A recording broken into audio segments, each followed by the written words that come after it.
तो all India Myers conference को प्रधानमंत्री मोदी संबोधन करुछन्ति सेठी सीधासळख आपण मान पुराना सब तोड़ना फोड़ना खत्म करना ये हमारा रास्ता नहीं है, लेकिन पुराना जो कुछ भी है उसको संवारते हुए आधुनिकता की तरफ हम कैसे जाएं, आधुनिक युग की आवश्यकताओं की पूर्ति के लिए हम कैसे आगे बढ़ें, ये हम लोगों का प्रयास रहना चाहिए।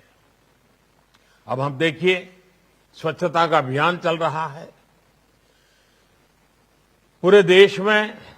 हर वर्ष स्वच्छ शहर की घोषणा होती है, लेकिन मैं देख रहा हूं धीरे धीरे कि कुछ ही शहरों ने अपनी जगह बना ली है।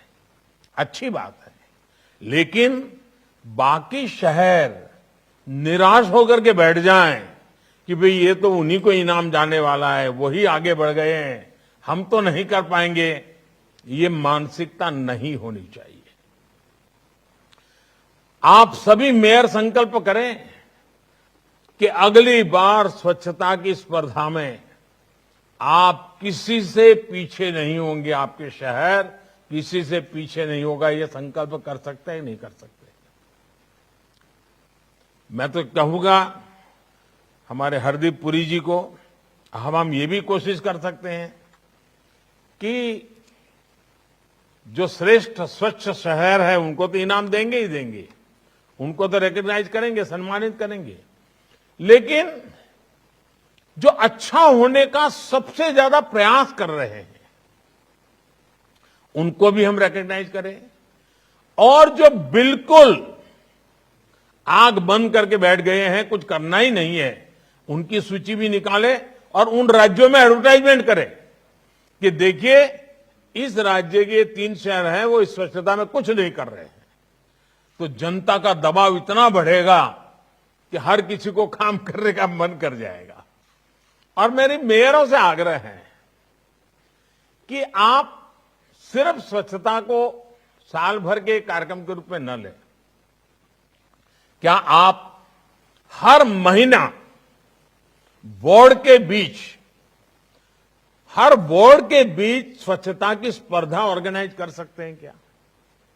जूरी बना करके इस महीने में कौन सा बोर्ड सबसे ज्यादा स्वच्छता का इनाम ले रहा है, अगर शहर के बोर्डों में कंपटीशन होगी, बोर्ड के काउंसिलर्स के बीच में स्पर्धा होगी, तो उसका क्यूमुलेटिव इफेक्ट, टोटल जो इफेक्ट है वो पूरे शहर का रूप बदलने में काम आएगा।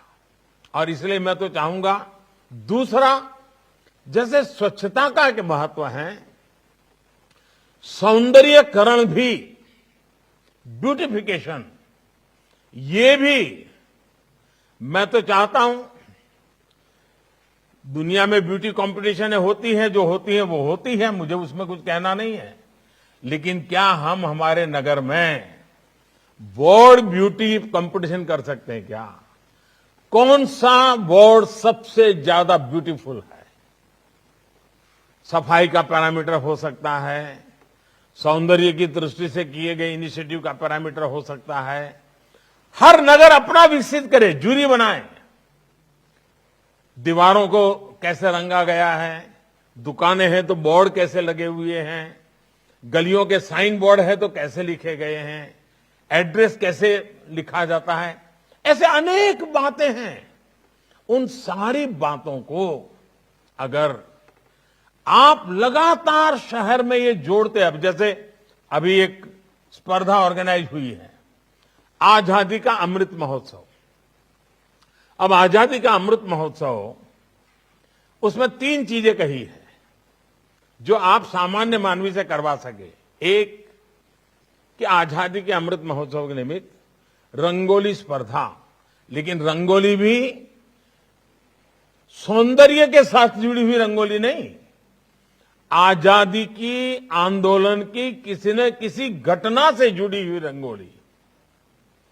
अगर ये पूरे शहर में आप स्पर्धा करें, आने वाले 26 जनवरी तक इसको बड़ा माहौल बनाए, देखिए बदल हो सकता है कि नहीं हो सकता है।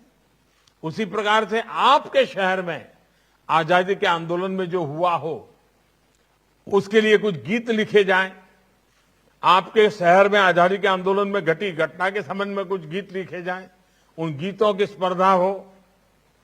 आपके राज्य के अंदर जो घटनाएं घटी है उसके गीतों की स्पर्धा हो। देश की महान घटनाओं को जोड़ करके उनकी स्पर्धा हो। आप देखिए बदलाव होगा कि नहीं होगा। उसी प्रकार से हमारी माताओं बहनों को जोड़ने का एक बड़ा कार्यक्रम हो सकता है। हमारी यहां पुरानी परंपरा थी लोरी गाने की। बच्चे जो नवजात शिशु होते थे तो लोरी गाते थे हर घर में माताएं बहनें। अब क्या हम आधुनिक लोरी बना सकते हैं? आधुनिक रूप से भावी भारत कैसा होगा? 2047 में जब देश 100 साल का होगा तो वो कौन सपने होंगे जो आज बच्चा जो पैदा हुआ है, जिसको उसकी मां लोरी सुना रही है, वो उज्जवल भविष्य की लोरी सुनाए और उसको संस्कारित करे, अभी से संस्कारित करे कि देखो हम सब ने मिलकर के 2047 में जब हिंदुस्तान 100 साल की आजादी का वर्ष मनाएगा तो ऐसा ऐसा करेंगे।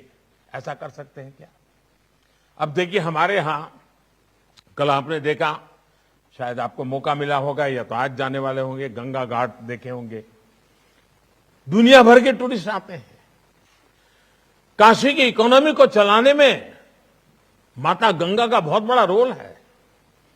माता गंगा के तट पर जो कुछ भी हुआ है उससे काशी की इकोनॉमी को ताकत मिलती है।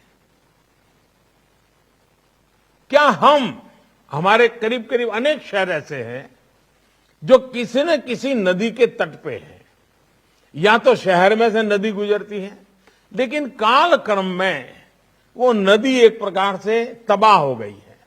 कभी कभी तो गंदी नाली बन गई है।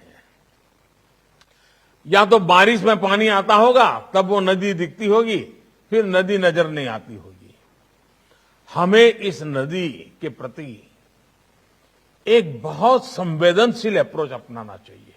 आज जब पूरी दुनिया पानी के संकट की चर्चा करती है, आज जब सारी दुनिया ग्लोबल वार्मिंग, क्लाइमेट चेंज की चर्चा करती है और हम हमारे नगर की नदी की परवाह ही न करें,